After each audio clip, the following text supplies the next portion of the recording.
art of letting go, you have said, and I quote you, the longer we live, the more we find to fuss and worry about.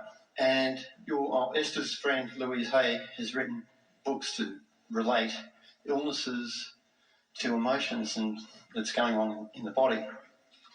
And so as we tend to get older, we find aches and pains in the body. You get a pain in the knee, or eyesight grows dim, hearing, whatever it is. And that relates, I guess, to what, Abraham, you say about the longer we live, the more we find to fuss and worry about. And that relates to the body functions and things that go on. So it is a manifestation that matches your grid, doesn't it? If you just start with the premise that for whatever reason you've practiced yourself into a habit of vibrational offering and that law of attraction is matching it, then that all makes perfect sense, doesn't it? It does.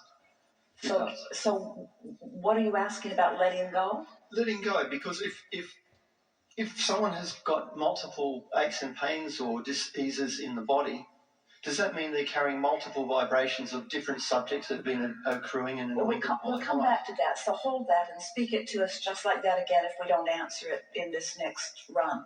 But where we want to begin is if you are offering vibration and law of attraction is responding to the vibration, and the manifestation that you are receiving is evidence of the vibration you're offering, then it helps you to understand, once you understand all of these laws, why you're getting what you're getting.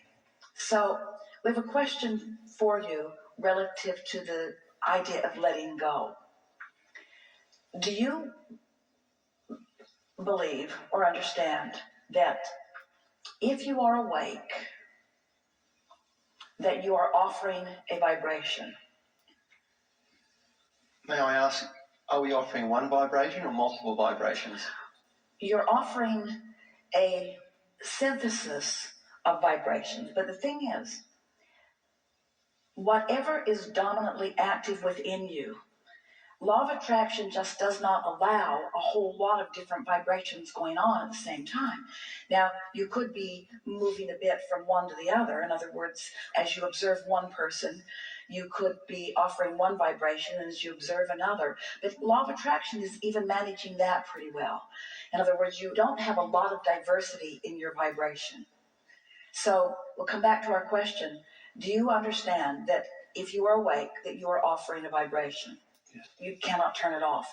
So how would one let go? If your vibration is always on, if your point of attraction is always active, and it is, and law of attraction is always responding to what that active vibration is, how would you let go of a vibration? How do you let go if the vibration is always on? By distraction, by changing the vibration? Precisely, yeah. By focusing someplace else. So what letting go really means is letting go of resistance. And letting go of resistance causes the vibration to naturally raise. But there's a piece in this. We're going to go to a new place, and you're really going to enjoy this because we really are taking thought to a place that it has not been before. We so are appreciating this analogy of the vortex, and we are really appreciating this analogy of the grid because it makes it possible for us to easily go to this new place. So, what if you don't have to go looking for the distraction? What if you've already put everything wonderful in the vortex, and in your releasing of resistance, let's call that letting go, in the releasing of resistance, now your frequency just moves to a place that then receives something that you're really wanting. Because deliberate creation has sounded to a lot of you like, I'm going to decide what I want, and here I stand, and it's over there, and I'm going to go over there and get it. And we say, what creation really is deciding what you want, deciding a lot of things that you want, and then letting go of the resistance, and in doing so, allowing all that you've asked for to then come to you. And it would, if you weren't doing that thing that you're doing that is keeping it from coming.